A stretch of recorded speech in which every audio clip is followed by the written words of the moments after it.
Starting recording, stop recording. Ha ha ha ha.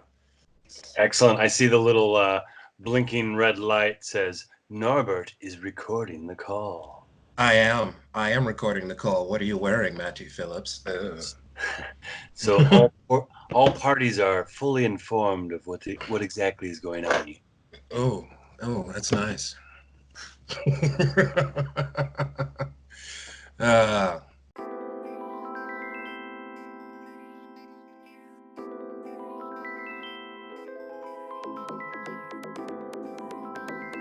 so what do you say? We try the lightning round. Oh shit. Okay. I hope you got some rounds ready for me because I have no idea. No worries, man. All right, we'll start off with the silly shit. Uh, Uno has decided to remove the red and blue cards to try to keep politics out of games.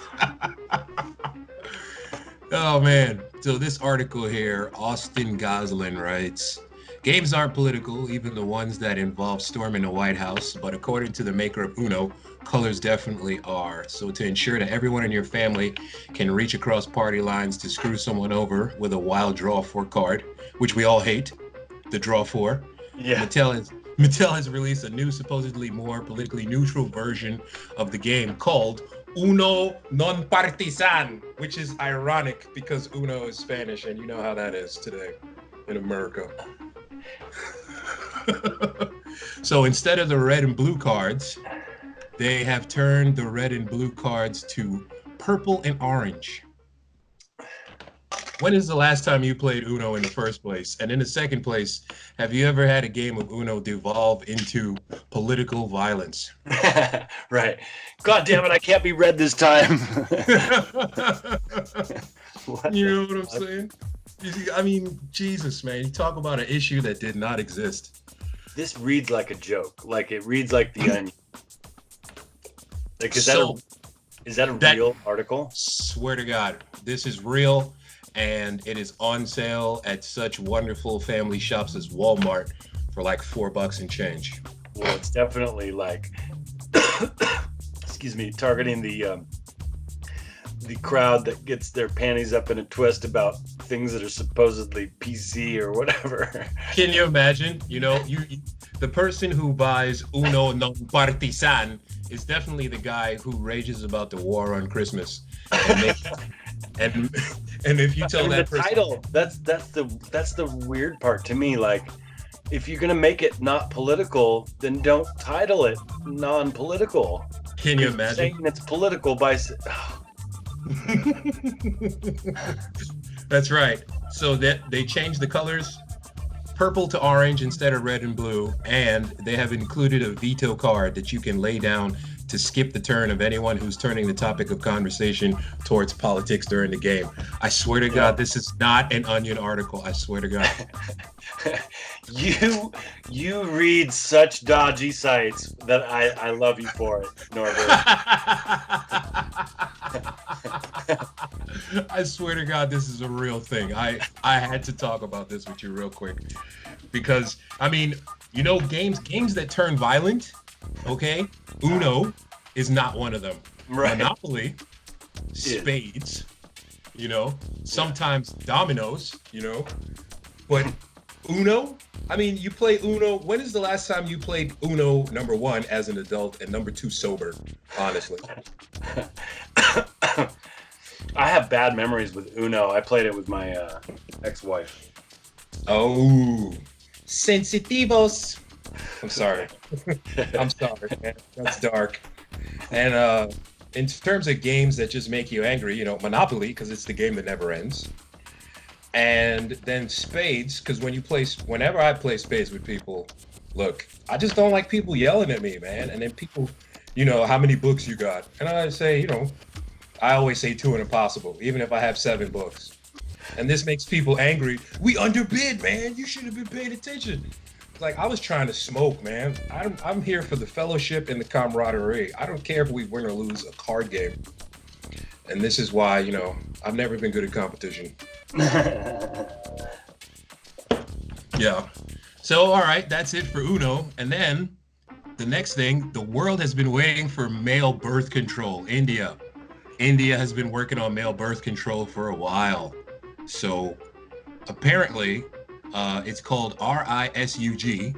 Doctors inject a polymer gel into your vas deferens, the tube that transports mature sperm to the urethra during ejaculation, under local anesthesia, and it has effects that can last for 13 years, yo. Okay.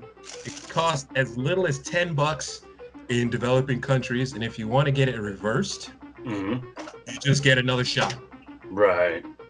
What do you think, man? You ready for a doctor to come at your package with a giant fucking needle? Well, I feel pretty confident in my ability to evaluate medical literature. So once I evaluate that literature, then I will make my decision. But assuming it's all above board, yeah, well, why wouldn't I do that? Sure. That's fucking great. No, man, I agree, man. Birth control is birth control, and I've dated women that have had, the implant, Yeah. and that lasts them for years, and they were cool with it. And then I just know though, however, about myself, when I was a kid, I had to get a dental procedure, and the doctor came at me with what I perceived to be the world's biggest needle, and it took 3 bodybuilders to hold me down for that guy to inject me just in the mouth. Yeah. So, all right, here you go, Norbert. Here is the 7-foot needle we're going to inject into your penis there. I mean, oh, hey. Yeah, you're gonna probably put me under for that one, right? Yeah. Listen, can you just knock me out before you give me the giant injection into my penis? But all honesty, man, it's good because the men. It's time for men to just keep it real, because the guy who says, "Oh, I'm definitely gonna pull out," you can't trust that guy. Ladies, be careful, man. Be careful. That's like I'm just gonna have a couple drinks tonight. You know what I'm saying? Oh, I don't drink to get drunk. I like the flavor of beer. That person is always the one to just pass out on the floor before the night is over. All right, lightning round continues. New York City Council approves ban on flavored e-cigarettes, man. What do you think, man? Have you ever been one of those guys that smokes menthols? Because I don't like the taste of cigarettes. Well, I've got this vape thing going, and I'll fill it up with various things, and I'll be honest with you, I haven't done the research, but I find it difficult to believe that most of the product that they're selling is more damaging than regular cigarettes. How could it possibly be? I mean, that's fair. That's fair, because we all know that cigarette smoke contains wonderful things such as ammonia and cyanide. Right. But apparently, people have been dying recently from the marijuana, the quote unquote marijuana ones, and the flavored ones, because it's not really regulated. So if you get it from legit people, apparently the vape juice is supposed to be fine. Okay. But if you just get it from a rando who makes it in the same basement that he makes his crystal meth and his, I mean, maybe that's not a great place to get your vape juice. You know what I'm saying? Right. Yeah. So I mean, yeah, if they want to regulate some of this, I guess fine. But I hope that it doesn't come like a full ban hammer type thing. Well, this is in New York, So what happened in New York? The city council approved a ban on most flavored e-cigarettes amid growing concerns over the deadly vaping crisis. This is CBS New York that reports. The vote came days after the second vaping-related death in the city. This was last week, the 26th. Of course, supporters of the ban say flavored products target kids. Think of the children, Matthew Phillips. Think of the children. So on the steps of City Hall, Councilman Mark Levine says, "We are taking a momentous step. I'm adding the echo to protect the health of our young people. A step that has been too long coming. Okay. But the best part of this article, after passage, opponents of the vote threw money from a balcony shouting, "Big Tobacco thanks you." Right. Because of course. So yeah, man, vape carefully, brother. Vape carefully. Will do. Thank you. And finally, in the lightning round, the world's first HIV positive sperm bank opens in New Zealand to reduce stigmas. And this was November 25th in an effort to reduce stigmas and discrimination surrounding the HIV virus, from Cassidy Vavra in the New York Daily News. The name of this sperm bank, Sperm Positive. It began with 3 HIV positive donors. It was launched by 3 organizations: New Zealand AIDS Foundation, Positive Women Inc., and Body Positive. And while there's no cure for HIV, people who undergo proper treatment can make their viral load undetectable so that they cannot transmit it to other people through sexual contact or childbirth.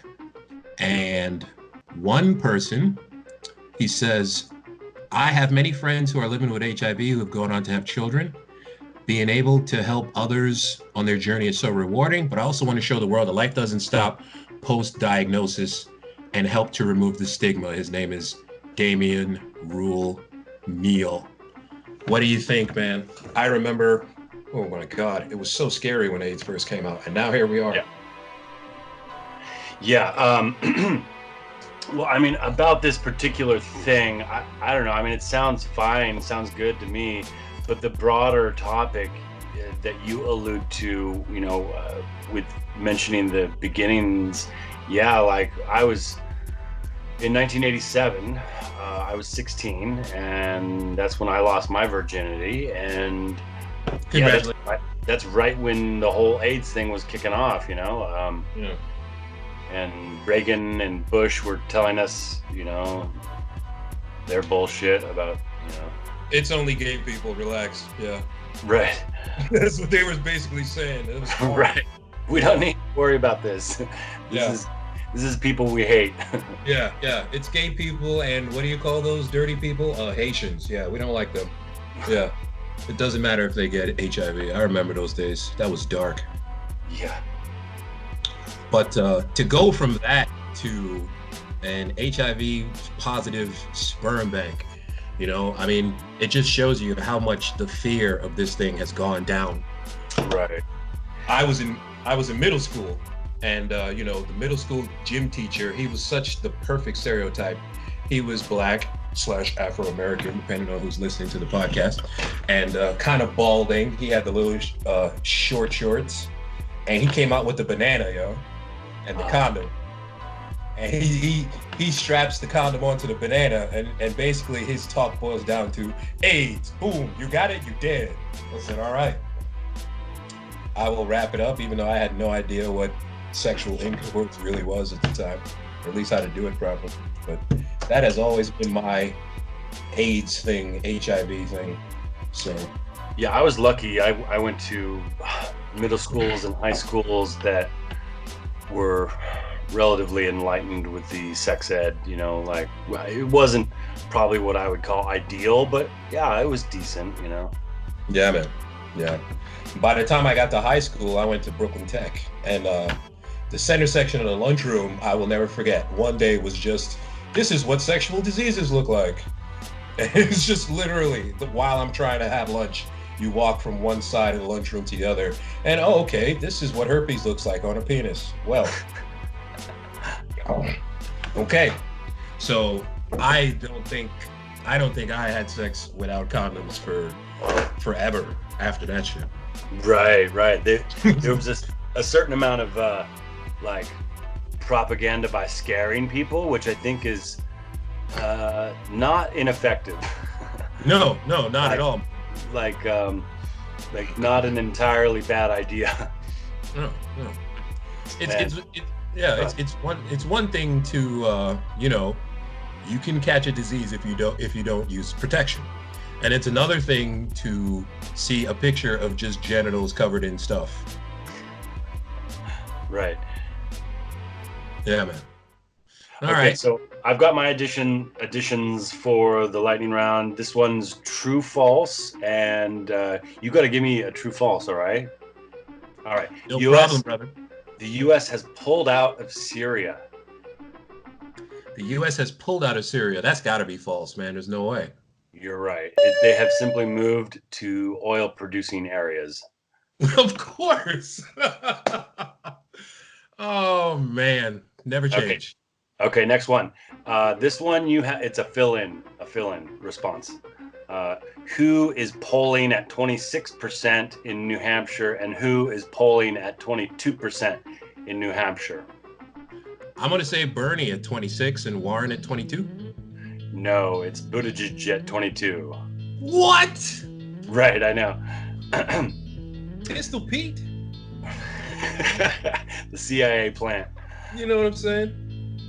So that was November 22 through the 26th, with a plus or minus 4.1% margin of error. The source is Emerson College, WHDH7 News. Huh. Wow. Who? Why? I don't understand Buttigieg. Yeah, I mean, I think everybody except for Bernie, all of those people's support is extremely soft, Right? And it's not like a judgment by me. They have polled people, and they say, how committed are you to this candidate? And like 60 or 70% of Bernie people say that they are fully committed. Right. And then the next most committed might be like Biden. The next most committed might be Warren, and then but broadly speaking, the only candidate who has firm support is Bernie. Wow, man. So basically, Bernie only goes up from here, and everybody else only goes down. Yeah, man. Yeah. I just need somebody from Brooklyn to be in the White House. And he seems like a seriously speaking though, he seems like a genuinely good human being. Yeah. Like one of the first. You don't think that when he gets into the Oval Office that he's suddenly gonna pack his cabinet with just oil barons and the filthy rich like Obama did. Right. And also he has a decent jump shot, man. He shoots free throws well. I dig Bernie. Oh, cool. I'm glad you saw some of that footage, because yeah, I mean he is shooting like you're supposed to. He's not pretending. He's been elbows in, knees bent, baby. Yeah. That's it. He didn't just pick up this hobby yesterday. No, clearly not. Brooklyn style, baby. That's what we do. Plastic, as we know it, has existed since around 1950. The disposable stuff. You know what I mean? The cups, the knives and forks, the plastic bags. As of 2018, 9,200,000,000 metric tons of plastic has been produced, man. And of that glorious number, 6.3 billion metric tons of that is just trash. Most of that is in landfills or just on the street or in the water, which is, it's a tasty flavoring device. According to a study completed in 2017 entitled Production, Use, and Fate of All Plastics Ever Made by Roland Geyer, Jenna R. Jambeck, and Cara Lavender Law. These three people just decided to just track plastic, dude. Right. What a paper, right. So, plastic production has grown at such a speed that almost half the plastic ever made since 1950, almost half of that plastic ever made has been made in the last 15 years, dude. How nuts is that? Yeah. Last year, the Coca-Cola Company, perhaps the world's largest producer of plastic bottles, acknowledged for the first time just how many bottles it makes. 128 billion a year. And then you got Nestle, PepsiCo, and others that are making all these bottles. So at this point, we got about 8 million metric tons of plastic masqueraded in the Pyramid of Giza that enters the ocean every year. The oceans are filling up with plastic, and then guess who's eating that plastic? The delicious creatures under the sea. So now in March, for example, 1,100-pound beaked whale was recovered in the Philippines with 88 pounds of plastic bags, fishing line, and rice sacks. Can you imagine that in the stomach of this thing? A sperm whale was beached, and in Indonesia, they found this guy. He had 1,000. Hold on a second. A beached sperm whale was found in Indonesia last year with more than 1,000 pieces of plastic inside. In April, a pregnant sperm whale washes up on a beach in Sardinia with 50 pounds of plastic bags, containers, and tubing in her stomach. It's just insane. All of this plastic, man. All of this plastic is everywhere. And so, what's the deal, man? This is what we're talking about. You know, we got all of these things with plastic, these creatures with plastic. It's in the water and the food, for sure. And of all the things that you could make unhealthy, fish. You grow up thinking, oh, well, I could always just eat fish. You know, I don't have to eat meat. And now if you eat fish, you're either going to get a delicious side helping of mercury or plastic. My dude, humanity is doomed. I'm Norbert Morvan. Yeah, I've always wondered about plastic. Like on the one hand, it's obviously useful, and the idea of phasing it out completely seems a bit of a stretch. But that said, like the fact that it's being overused, like by, you know, just magnitudes, seems obvious, utterly obvious, and like, you know, like the only people who stand to gain by this overproduction are people like Nestle and Coca-Cola and whatever. Yeah, totally, man. You know, everybody else, it's not at all in their interest to get, you know, like I buy an apple and it's sleeved in some plastic. In Korea, oh my God, that's such a thing, man. Yeah. Buying two bananas in a plastic bag. It's just, wow, yeah. And that's just a global thing, man. I found this National Geographic article. Apparently, plastic was so cheap, we began to make things we never intended to keep. In 1955, Life magazine celebrated the liberation of the American housewife from drudgery. Under the headline, Throwaway Living, a photograph showed a family flinging plates, cups, and cutlery into the air. The items would take 40 hours to clean, the text noted, except that no housewife need bother. You know how they talk, right? The housewife, she's free to do what she wants. Oh, Jean's got the delicious cake. Way to go, mommy. I mean, and this picture, man, I gotta send it to you. This picture of just this family. There's a family just surrounded by what is just trash, standing next to a trash can, like, yay! It is mind-boggling, man. And so just between that's what, 60, 70 years? We've got these 5 gyres of plastic that you can see from space. And people are like, Norbert, when are you having children? What? I'm sorry. Well, a similar statistic is like all the carbon dioxide pumped into or carbon monoxide. No, is it dioxide? Yeah, dioxide. Carbon dioxide. Yeah. If it was monoxide, we'd be dead. That's right.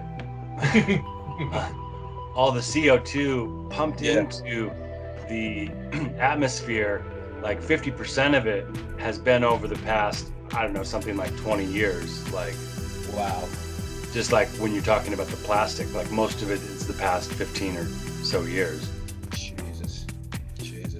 And like we all knew 30, 40, 50 years ago that this shit was poisonous and that we needed to do something. But the various cartels and monopolies have decided, well, we don't give a shit about that. What do you mean plastic pollution? I have my raid-about in New Zealand. Muhaha! Water filtration services underground. So yeah, brother, that's just one of the things that was disturbing me, and it's something that I always just come back to in my brain, man. Just God, you know. I remember I went to Cambodia, just walking down the street, you know, just there was a little river. Would you call it a tributary? I don't know.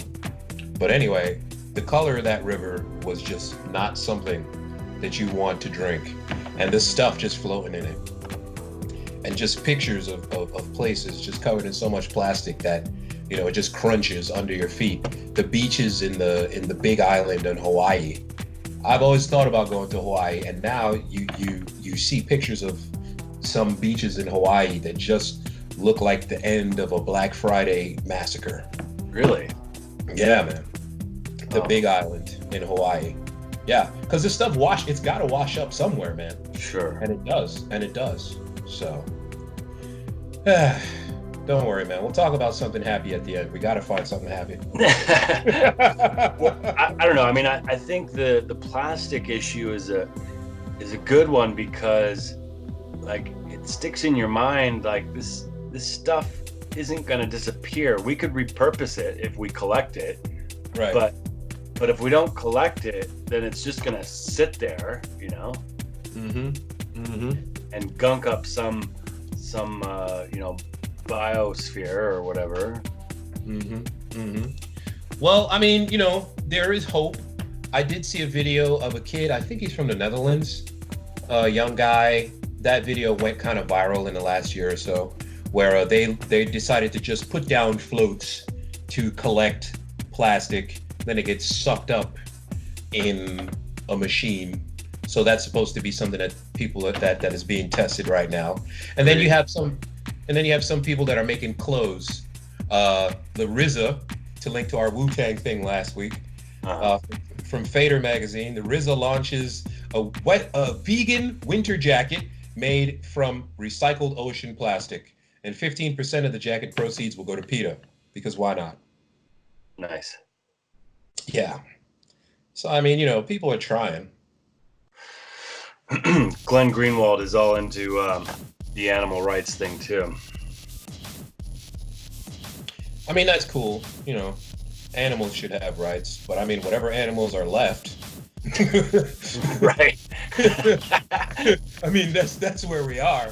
You know, it's one thing to champion animal rights, and I support people who do that. But you know, the sixth extinction, bro. It's a real thing. Yeah, that was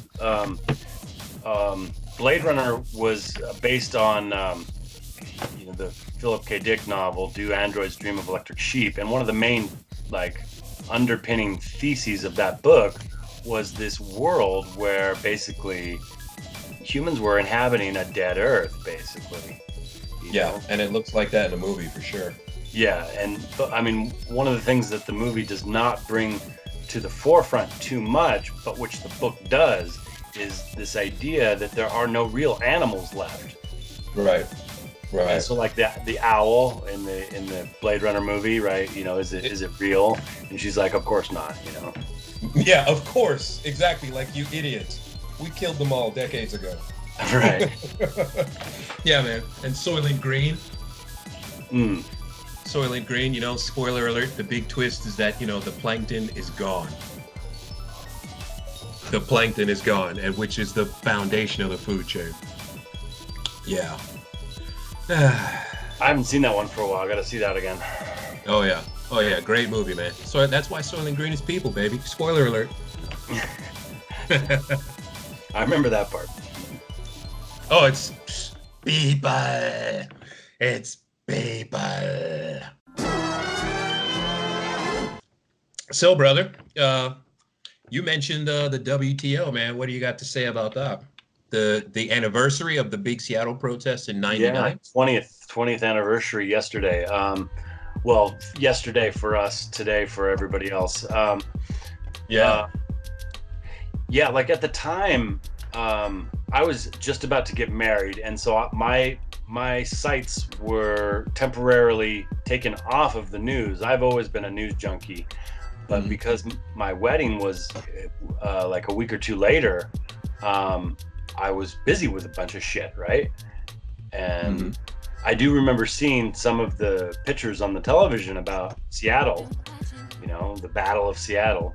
The Battle of Seattle. And thinking, you know, oh, that's quite unusual, you know?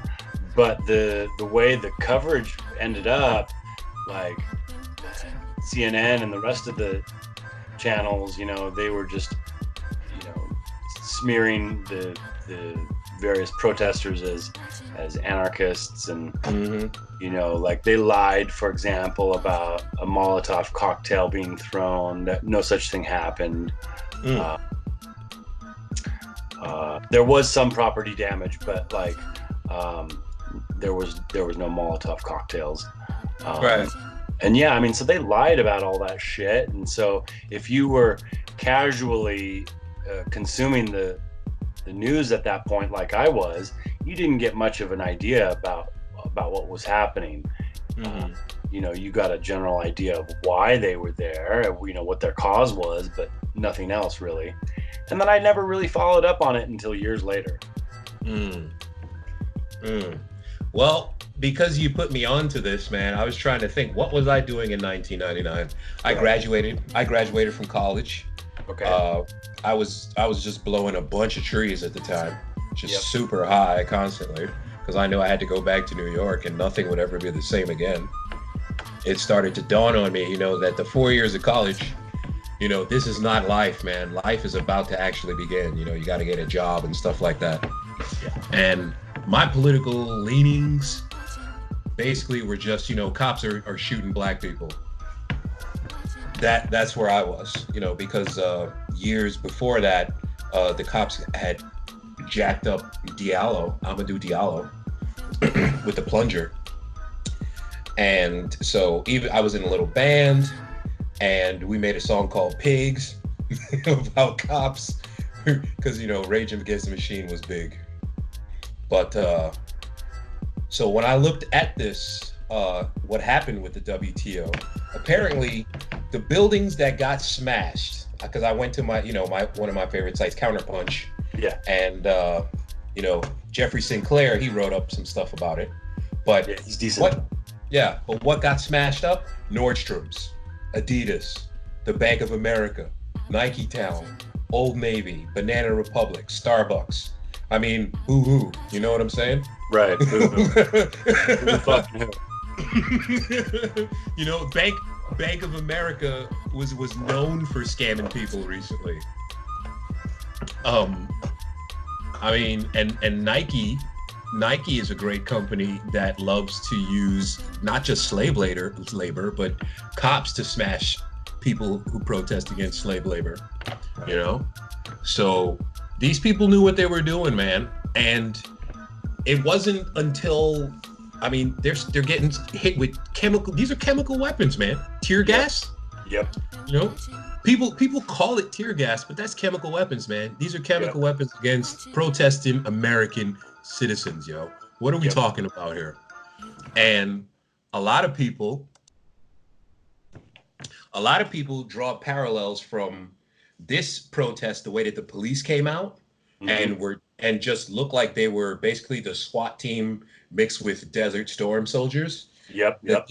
This is the beginning of just mass militarization of police throughout the United States. Yeah, I was surprised when I saw some pictures,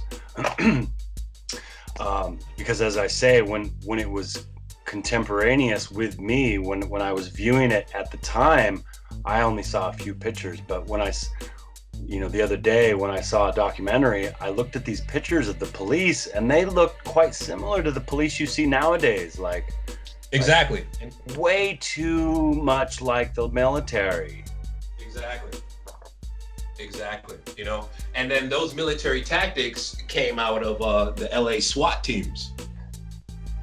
And the LA SWAT teams were designed as a response to, you know, black people. I don't know how else to say it. It's just also probably largely the drug war, right? Right, man. The drug war. Oh yeah. And that's going to lead us into our new favorite TV show. Yeah.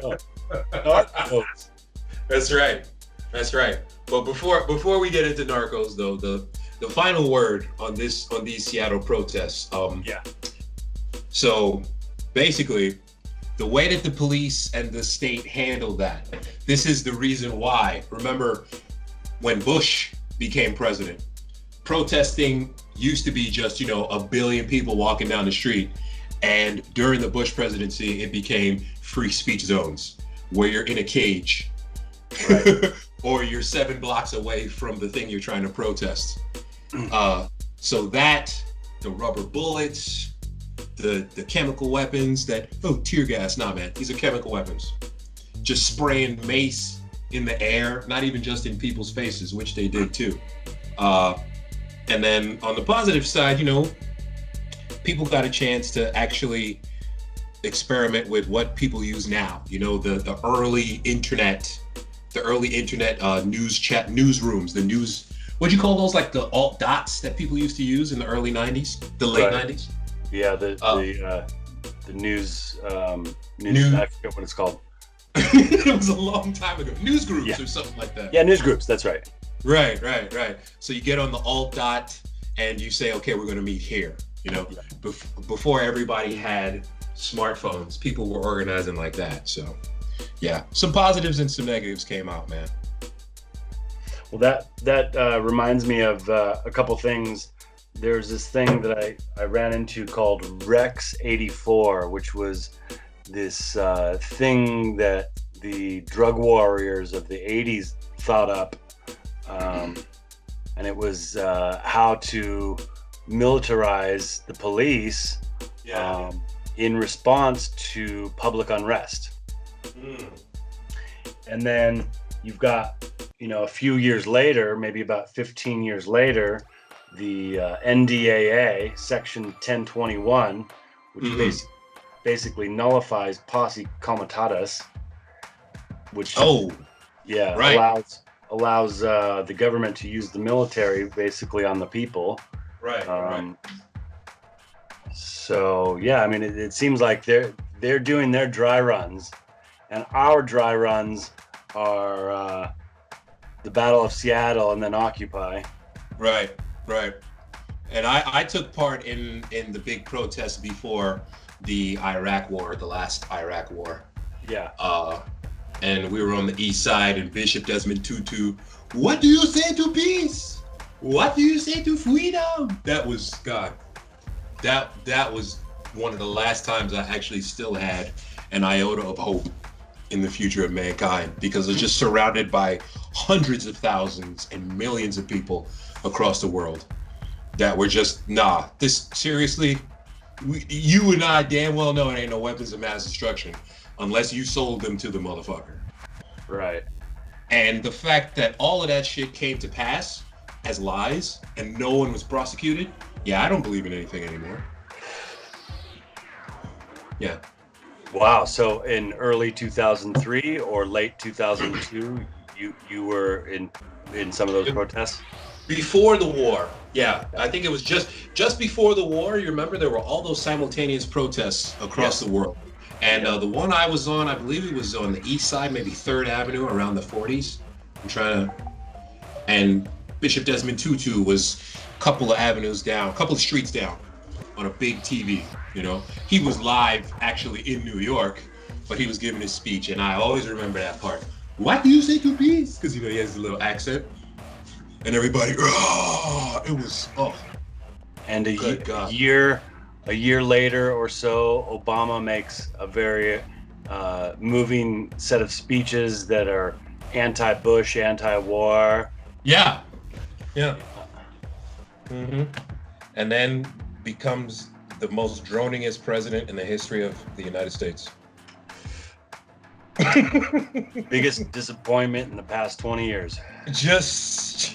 Oh God, the most deportations in history, the most drones in history. The greatest quote of all time: "We tortured some folks." I mean, oh my God. Let's look forward. Let's not prosecute Bush and Cheney. Let's look forward, man. Let's look forward. By the way, my series is coming out on Netflix. Merry Christmas. Just Obama. So depressing. And now he declares that he's gonna put his hand on the scale if Bernie gets too close to winning. I saw that and I didn't even click on the article because I did not want to launch my tablet across the parking lot. Just what happened to you, bro? your wife's a lawyer, so she got paper, man. And you finished. You if you just took that Nobel Prize money and invested it, you would have been rich. But you just now you're just, you know what I'm saying? You're just spiking the ball, man. Why are you trying to kill Bernie, yo? Yeah, his support is also really soft. I mean, basically, like, there's probably 10% of people who made off well in the nation,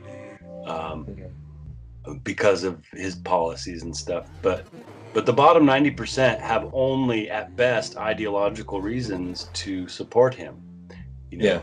They think they're on Team Democrat, and therefore they feel a bit of fealty or a bit of responsibility to support him, even if he's being unreasonable. But that's essentially soft support, which could erode overnight. Like, he better be careful, honestly. Yeah, it's not cool, man. It's so disappointing. It's just so disappointing. And I don't hate Obama as a human being. I mean, that's, you know what it is? You call it, I guess, pragmatism. Yeah. There's a great comic book that I read called Letter 44, written by, I think his name is Charles Soule or Charles Soule. He's now a big writer for Marvel. He used to be a lawyer, but he posits that the reason why there are all of these massive wars is because the next president comes in and he reads a letter from the 44th president, and it says, yeah, so the reason why I've been doing all these wars is to divert funding to stop the alien invasion that's coming. I was like, what? That's interesting. Yeah. And it's a great read. But so I couldn't tell people, the 44th president writes to the 45th, basically. I couldn't tell people that, there's a massive array that's set up by aliens just on the outskirts of the solar system aimed directly at us. So instead, I just made the war on terror so that I could take this money and divert it to protect us all. And I don't care what anyone says. I don't give a shit what you think about me. I did what I had to do. And I was like, wow. That's an awesome sci-fi type scenario. I love it. Good news. I don't know if it's good news, but yeah, you told me about Narcos, and my God, I watched the 3 seasons of Narcos. I haven't watched Mexico yet, but plata o plomo. ¿Qué quieres? ¿Qué quieres, Matthew Phillips? Plata o plomo, hijo de puta, maricón.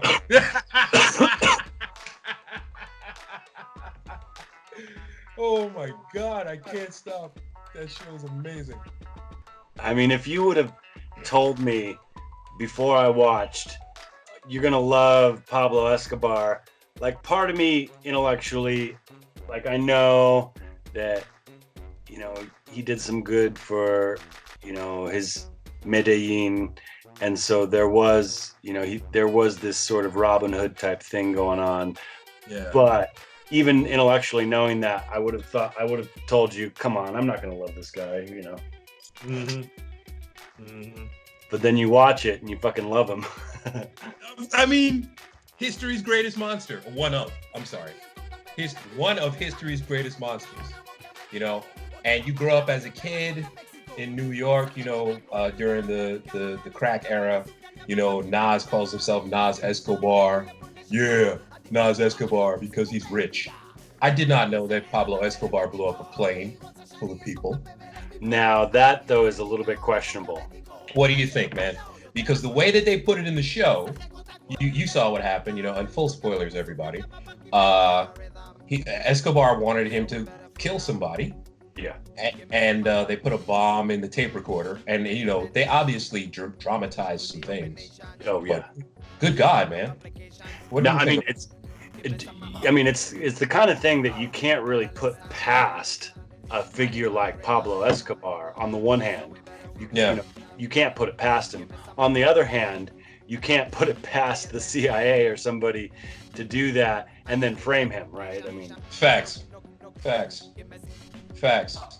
And all of those little details about, even though we kind of want Pablo Escobar gone, we want to set up the next drug people too, so we at least know exactly who they're going to be, so we can eventually take them out later. We don't care how many people that get killed. Yeah, one of the interesting subtexts or sub-themes is this idea that the CIA is not only, directing things behind the scenes, but, almost inevitably, taking their cut, right? Definitely. Because you got to generate the fear in not just the drug dealers, but the violence. You got to generate that fear so that you get money to support your budgets, that you can siphon off to give the black budget stuff that you really want to do. Yeah, that one set up fake scene that they did. Yes, that was great. With the fake body, he says, yeah, so these bullets are a Full Metal Jacket, and they don't actually fit these guns. And these people are actually farmers, so what the fuck are we doing here, man? Right. Pena, oh my God. Yeah, Pena's great. But I literally rooted for Pablo Escobar for a season and a half until I saw the blowing up of the plane. Right. And that's saying a lot, man, because there were a lot of innocent children, men and women that were just dead at his hand. The guy's a billion. I knew he was rich because we all saw Scarface. And Scarface was not a billionaire. You know what I'm saying? And Scarface had a ridiculous amount of money in that movie. And Scarface was fake, But Escobar was a billion. I didn't know he was a billionaire, Matt. Yeah. And I do believe like a multi-billionaire, like very close to, like if you were to translate it into today's dollars, very close to somebody like, Bezos or something. I read that in today's dollars, it's over $50 billion he was worth. Yeah, so that's quite close to Bezos. Jeez. Yeah, exactly. No, yeah. I'm not disagreeing with you. I'm just, my mind is just to 50-something billion dollars in 2019 money. Why don't you quit, Matt? Why don't you quit? You know what I mean? That's 50 I can't even speak. Yeah, it is mind-blowing, right? Because it's look, Bezos, it's not like people want to Bezos started from a garage. Yeah, but he had a network of people that were supporting him, and he had investors. So if Amazon had failed, as it looked like it was going to in the late 90s, because who the hell's going to buy a toaster off the internet? That's the stupidest thing I ever heard. That's how it was. You remember those days, right? Yep, I do, clearly. Yeah, you know what I'm saying? Why the hell am I going to buy a toaster off the internet when I could just go to Sears, buy it immediately, and have it? Well, in 1999, there was a lot of suspicion about, well, why would I want to put my fucking credit card on the internet? What the fuck? Totally. Yeah. Because people in the 80s were, hey, you swipe my credit card, you give me those carbons, so you can't steal my credit card number. Yeah. You remember when they had that click-clack machine? Yeah, the carbon, right. The carbon paper, yeah. You give me back my carbons. Yeah. So Bezos was in a hole for a long time before Amazon became one of the biggest companies on earth. Yeah. And Escobar was just, he wasn't poor when he started selling drugs. And then he became a billionaire. I think Bezos was in the red until roughly 10 years ago. Exactly. Yeah. I think so too. Yeah. And it wasn't like, we're making a little bit. They were hemorrhaging cash. Yeah. Hemorrhaging cash. And that man's worth over $100 billion now. And he had to give half to his wife or whatever. Yeah. And Escobar is worth all of this money. He came from nothing. He built these quote unquote neighborhoods, the Escobar barrio. Yeah. But wow, I could not believe how much money they said he made off of cocaine. Right. And I mean, of course, it's completely logical because we all know how much Americans, love their cocaine, right? What? Hell yeah. I had never even seen cocaine in person. until I got to work in these companies in Manhattan, and people come over, hey Norbert, you want a bump? I'm like, what the hell is a bump? What are you talking about?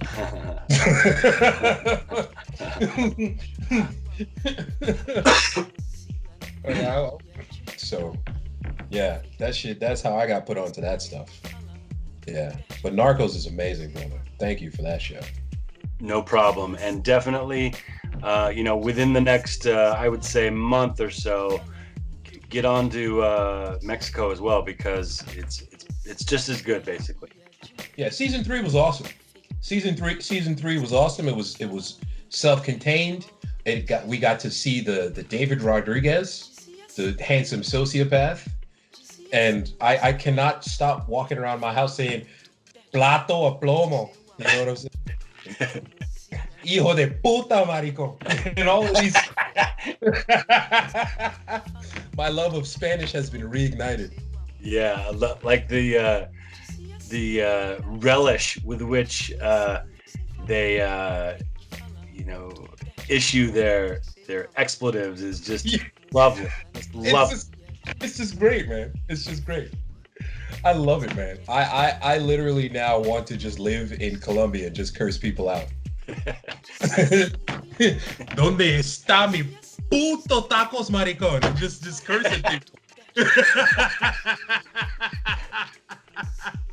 It's just be angry for no reason, just cursing, just gleefully cursing in a foreign language. Yeah, it's something about their pronunciation which is just fucking gold.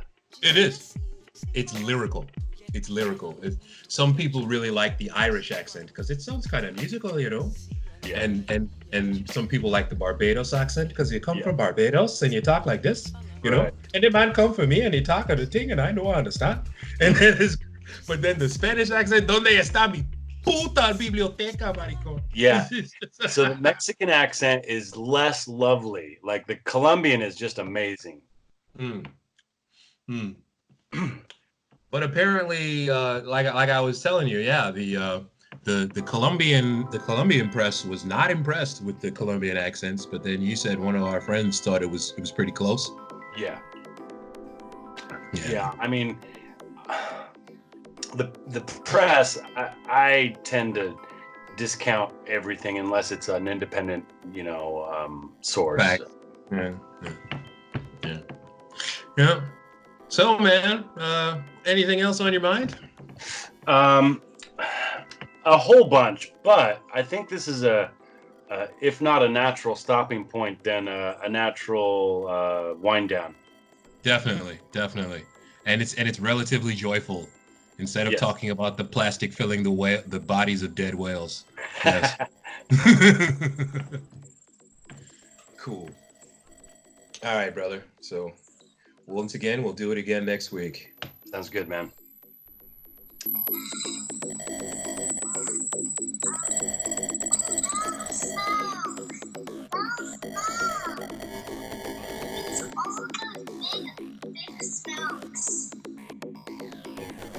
Yeah.